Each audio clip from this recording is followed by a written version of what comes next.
بسم اللہ الرحمن الرحیم۔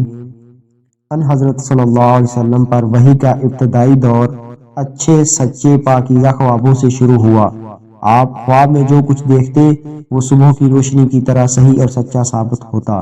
پھر من جانب قدرت آپ تنہائی پسند ہو گئے اور آپ صلی اللہ علیہ وسلم نے غار حرا میں خلوت نشینی اختیار فرمائی اور کئی دن اور رات وہاں مسلسل عبادت اور یاد الہی و ذکر و فکر میں مشغول رہتے۔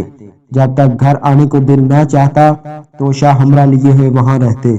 تو شاہ ختم ہونے پر ہی اہلیہ محترمہ حضرت خدیجہ رضی اللہ عنہا کے پاس تشریف لاتے اور کچھ تو شاہ ہمراہ لے کر پھر وہاں جا کر خلوت گزین ہو جاتے۔ یہی طریقہ جاری رہا یہاں تک کہ آپ پر حق منکشف ہو گیا اور آپ غار حرا ہی میں قیام پذیر تھے کہ اچانک حضرت جبریل علیہ السلام آپ کے پاس حاضر ہوئے اور کہنے لگے کہ اے محمد پڑھو۔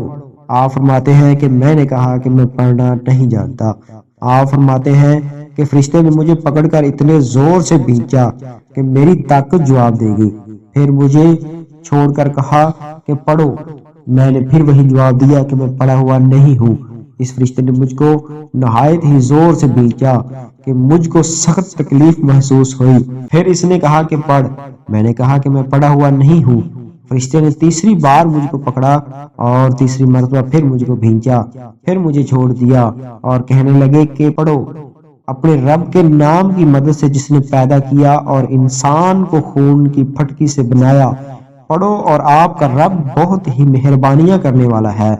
بس یہی آیتیں آپ حضرت جبریل علیہ السلام سے سن کر اس حال میں غار حرا سے واپس ہوئے کہ آپ کا دل اس انوکھے واقعہ سے کانپ رہا تھا۔ آپ حضرت خدیجہ کے ہاں تشریف لائے اور فرمایا کہ مجھے کمبل اڑا دو، مجھے کمبل اڑا دو۔ لوگوں نے آپ کو کمبل اڑا دیا۔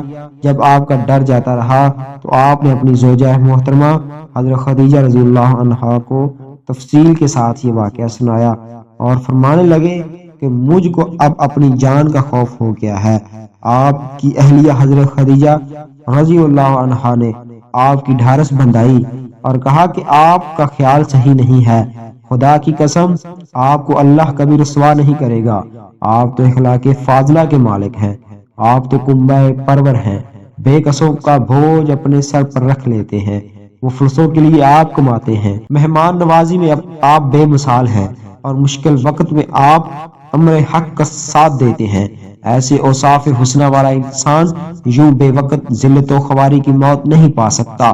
پھر مزید تسلی کے لیے حضرت خدیجہ رضی اللہ عنہا آپ صلی اللہ علیہ وسلم کو ورقہ بن نوفل کے پاس لے گئی جو ان کے چچا زاد بھائی تھے اور زمانہ جاہلیت میں نصرانی مذہب اختیار کر چکے تھے اور عبرانی زبان کے کاتب تھے۔ چنانچہ انجیل کو بھی حسب منشائے خداوندی عبرانی زبان میں لکھا کرتے تھے۔ انجیل سریانی زبان میں نازل ہوئی تھی، پھر اس کا ترجمہ عبرانی زبان میں ہوا۔ ورقہ اسی کو لکھتے تھے۔ وہ بہت بوڑھے ہو گئے تھے، یہاں تک کہ ان کی بینائی بھی رخصت ہو چکی تھی۔ حضرت خدیجہ رضی اللہ عنہا نے ان کے سامنے آپ کے حالات بیان کیے اور کہا کہ اے چچا زاد بھائی، اپنے بھتیجے محمد صلی اللہ علیہ وسلم کی زبانی ذرا ان کی کیفیت سن لیجئے۔ وہ بولے کہ بھتیجے آپ نے جو کچھ دیکھا ہے اس کی تفصیل سناؤ۔ چنانچہ آپ صلی اللہ علیہ وسلم نے از اول تا آخر پورا واقعہ سنایا، جسے سن کر ورقہ بے اختیار ہو کر بول اٹھے کہ یہ تو وہی ناموس معزز رازدان فرشتہ ہے جسے اللہ نے حضرت موسیٰ علیہ السلام پر وحی دے کر بھیجا تھا۔ کاش میں آپ کے اس عہد نبوت کے شروع ہونے پر جوان عمر ہوتا، کاش میں اس وقت تک زندہ رہتا جب کہ آپ کی قوم آپ کو اس شہر سے نکال دے گی۔ رسول کریم صلی اللہ علیہ وسلم نے یہ سن کر تعجب سے پوچھا کہ کیا وہ لوگ مجھ کو نکال دیں گے، حالانکہ میں تو ان میں صبح صادق و امین مقبول ہوں۔ ورقہ بولا ہاں یہ سب کچھ سچ ہے، مگر جو شخص بھی آپ کی طرح امر حق لے کر آیا لوگ اس کے دشمن ہی ہو گئے ہیں۔ اگر مجھے آپ کی نبوت کا وہ زمانہ مل جائے تو میں آپ کی پوری مدد کروں گا، مگر ورقہ کچھ دنوں کے بعد انتقال کر گئے۔ پھر کچھ عرصہ تک وحی کی آمد موقوف رہی۔ حدیث نمبر 3 صحیح بخاری۔